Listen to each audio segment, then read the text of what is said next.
আছে, কিন্তু রাজনৈতিক প্রাসাদ, যেটা ক্ষমতার প্রাসাদ, চলে গেলেও যেটা টিকে থাকতে পারে, সেটাও কি ধসে যাবে? আপনারা জানেন যে সাম্প্রতিক কালে তৃণমূলের অনেক নেতাই এমন এমন মন্তব্য করেছেন, যে মন্তব্যগুলোর পরে আমাদের সর্বভারতীয়, যদিও স্বঘোষিত সর্বভারতীয় মিডিয়া বা স্বঘোষিত ন্যাশনাল মিডিয়াগুলো ক্রমাগতই তৃণমূল শেষ, মমতা বন্দ্যোপাধ্যায় শেষ, এই কথাগুলো বলছে, বলার যথেষ্ট যুক্তিও রয়েছে। আপনারা এই ঘটনাগুলো দেখে দেখে অনেকেই হয়তো ধারণা করে নিয়েছেন যে দলটা হয়তো ভেঙে চুরমার হয়ে যাবে।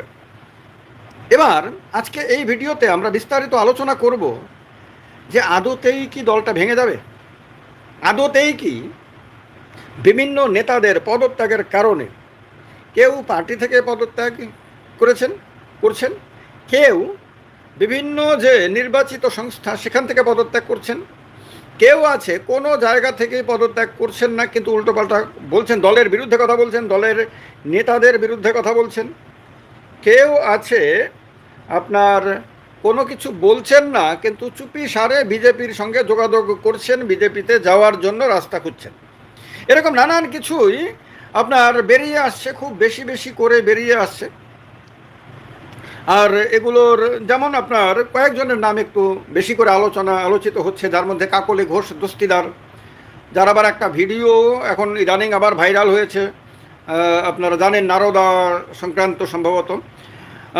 তা বলছে যে দলের এই বর্ষিয়ান লোকসভা সাংসদ তৃণমূলের সমস্ত পদ থেকে ইস্তফা দিয়েছেন।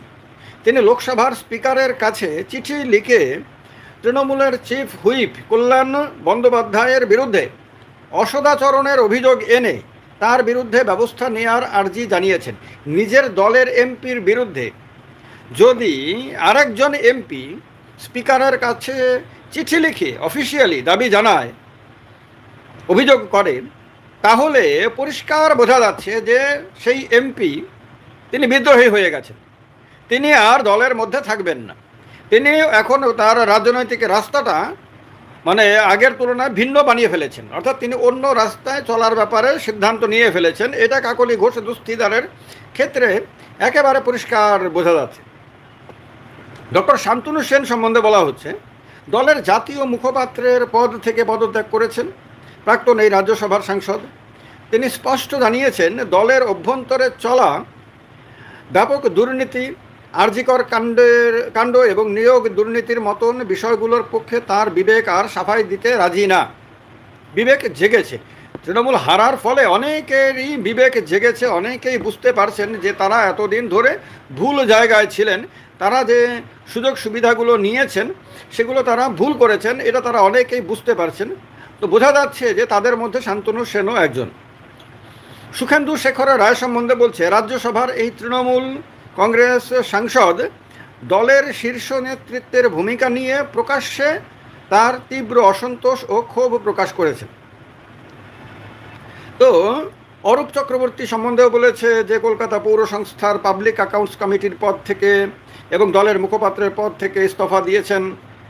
সুশান্ত ঘোষ সম্বন্ধে বলেছে, তৃণমূলের এই কাউন্সিলর কলকাতা পৌর সংস্থার বড় চেয়ারম্যানের পদ থেকে পদত্যাগ করেছেন। আরও অনেকের নাম বিভিন্ন সময় উঠে এসেছে, সেগুলো এক এক করে বলার দরকার নাই।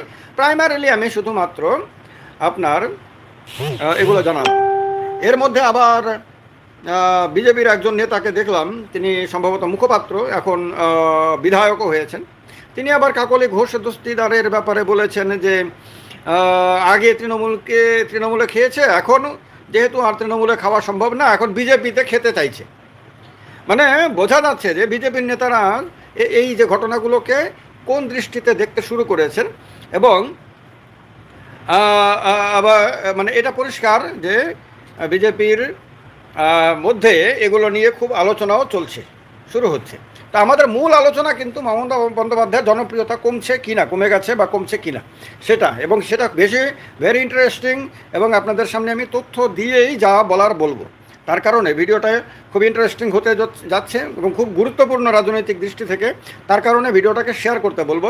এবং নিচে হাইপ লেখা রয়েছে, হাইপে ক্লিক করে দেবেন, 1 পয়সাও লাগে না হাইপ ক্লিক করতে। ভিডিওটা তাহলে একটু স্প্রেড হবে, ছড়িয়ে যাবে। তো তো এখানে বলা হচ্ছে যে আমি জিজ্ঞেস করেছিলাম আর কি আমার এজেন্টকে যে দলের সাধারণ কর্মীরা কি নেতাদের মতো দলের বিরুদ্ধে মুখ খুলছেন? তো বলেছে হ্যাঁ, শীর্ষ নেতাদের বিদ্রোহ তো শুধু হিমশৈলের চূড়া মাত্র।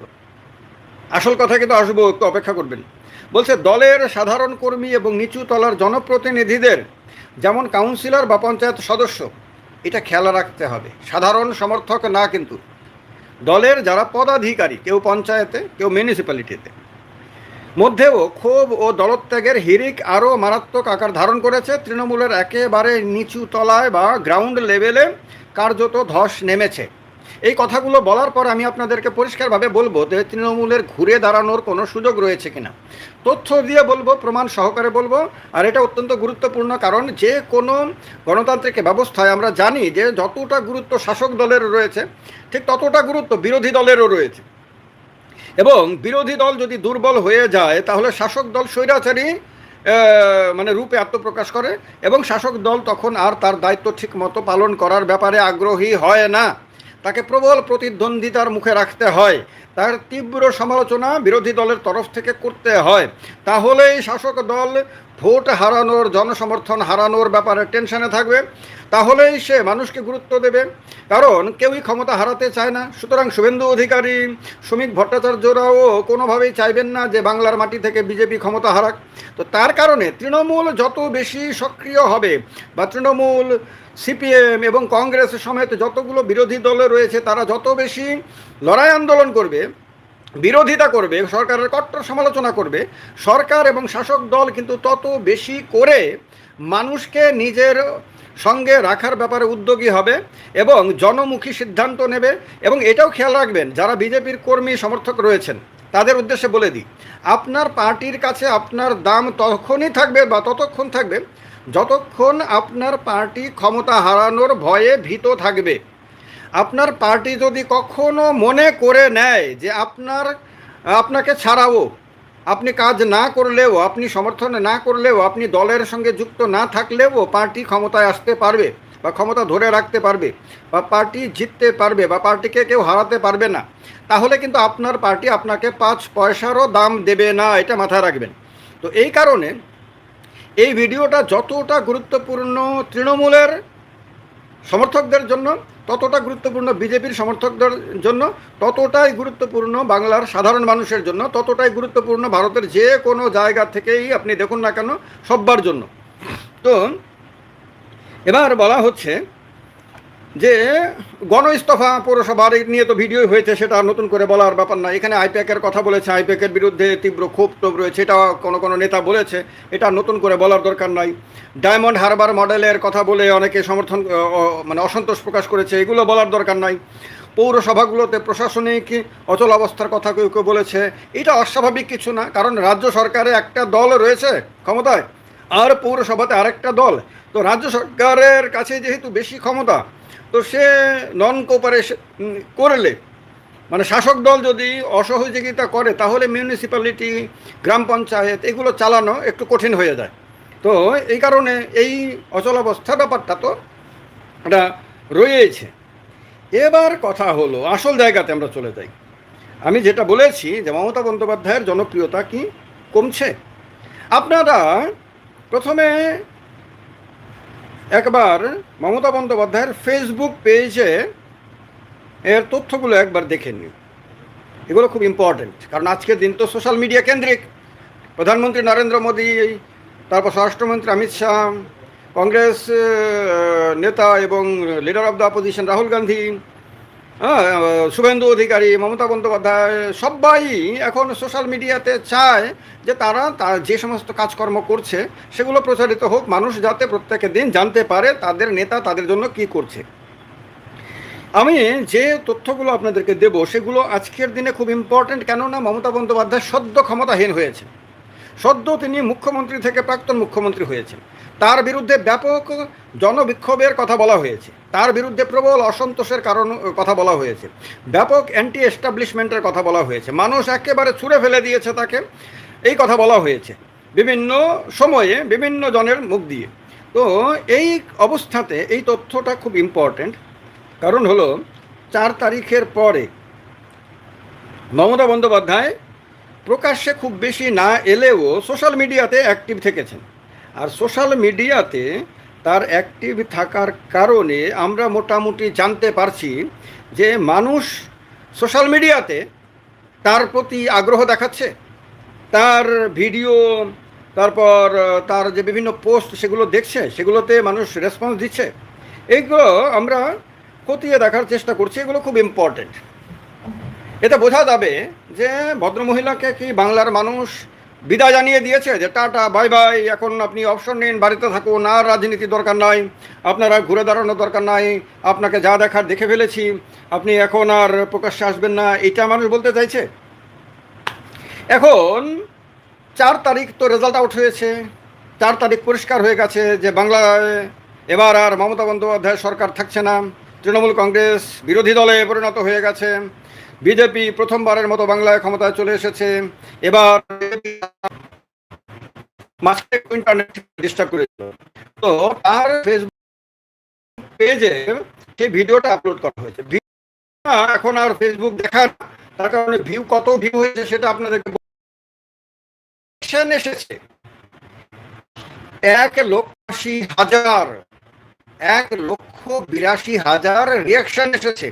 তার মধ্যে কিছু হাহা এসেছে যারা বিজেপির, এখন তো স্বাভাবিকভাবে বিজেপির রাজত্ব চলছে, ফলে কিছু মানুষ বিজেপির সমর্থক, তারা আগে যেটা করতো না এখন এটা করবে, স্বাভাবিক, খারাপ সময় এলে কিছু লোক তো থাকেই। কিন্তু বিশাল সংখ্যক মানুষ এতে লাইক দিয়েছে, লাভ দিয়েছে। এটা হলো একটা। 71,000টা কমেন্ট এসেছে, 25,400 শেয়ার হয়েছে। মানে 4 তারিখ তিনি প্রাক্তন হয়েছেন 5 তারিখের এটা আপনার চিত্র। 6 তারিখ অখিলেশ যাদব তার সঙ্গে দেখা করতে আসেন কলকাতায়, সেই ভিডিওটাও তার পেজে আপলোড করা হয়েছে। সেই ভিডিওতে 1,37,000 লাইক এবং মানে রিয়াকশান এসেছে, 9,100 কমেন্ট এসেছে, 8,800 শেয়ার হয়েছে। বুঝুন, শুধুমাত্র একজন প্রাক্তনের, ইমিডিয়েটলি তিনি প্রাক্তন হয়েছেন, তাকে সঙ্গে সঙ্গেই ত্যাগ করার কথা ছিল। এরপরে 8 তারিখ তিনি একটা পোস্ট করেছেন মাধ্যমিক পরীক্ষায় উত্তীর্ণদের সম্বন্ধে, তাতে 1,46,000 রিয়াকশন, 11,400 কমেন্ট, 1,400 শেয়ার।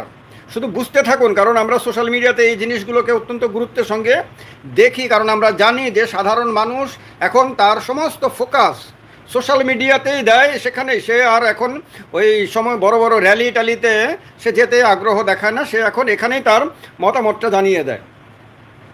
8 তারিখ হাই মাদ্রাসা, আলিম, ফাজিল ইত্যাদি নিয়ে পরীক্ষায় উত্তীর্ণদের শুভেচ্ছা জানিয়ে তিনি একটা ভিডিও পোস্ট করেন, ভিডিও না, এগুলো সব পোস্ট, আপনার ইমেজ। 65,600 রিয়াকশান, 6,500 কমেন্ট, 5,523টি শেয়ার। এবার দেখুন 9 তারিখ রবীন্দ্রনাথের জন্মদিন, জন্মবার্ষিকীতে তিনি একটা ছবি পোস্ট করেছেন, তাতে 87,800 রিয়াকশান, তাতে 8,700 কমেন্ট, 1,300 আপনার শেয়ার। 9 তারিখ তিনি আরেকটা ভিডিও পোস্ট করেছেন, সেই ভিডিওটা 1,500 শেয়ার, 17,300 কমেন্ট এবং 38,100 তাতে রিয়াকশান এসেছে। এরপরে এ নিয়ে ওই দিনে তিনি আরেকটা পোস্ট করেছেন, অনেকগুলো ছবি দিয়েছেন, তাতে 67,300 আপনার রিয়াকশান, 5,700 কমেন্ট, 1,100 শেয়ার। জিনিসগুলো শুধু তার গভীরতাটা বুঝবেন। 10 তারিখ তিনি মাতৃদিবসে একটা পোস্ট করেছেন ছবি, তাতে 66,100 রিয়াকশান, 5,400 কমেন্ট, 1,000 শেয়ার। 10 তারিখ গুরু সদয় দত্তের জন্মদিবসে তিনি পোস্ট করেছেন 22,500 রিয়াকশান, 1,700 কমেন্ট, 348 শেয়ার। তারপর পঙ্কজ কুমার মল্লিকের জন্মদিবসে 10 তারিখ তিনি পোস্ট করেছেন 20,500 আপনার রিয়াকশান, 1,600 কমেন্ট, 244 শেয়ার। তারপর 12 মে উপেন্দ্র কিশোর রায়চৌধুরীর জন্মদিবসে তিনি পোস্ট করেছেন 27,300 রিয়াকশান, 2,200 কমেন্ট, 4,446 হলো শেয়ার।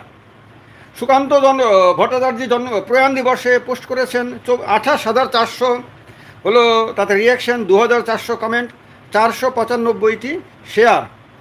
স্বপন সাধন বসু মানে টুটু বসুর প্রয়াণে তিনি পোস্ট করেছেন 34,100টি, তাতে রিয়াকশন 2,000 কমেন্ট, 509টি শেয়ার। মৃণাল সেনের আপনার জন্মদিনে তিনি পোস্ট করেছেন 11,900টি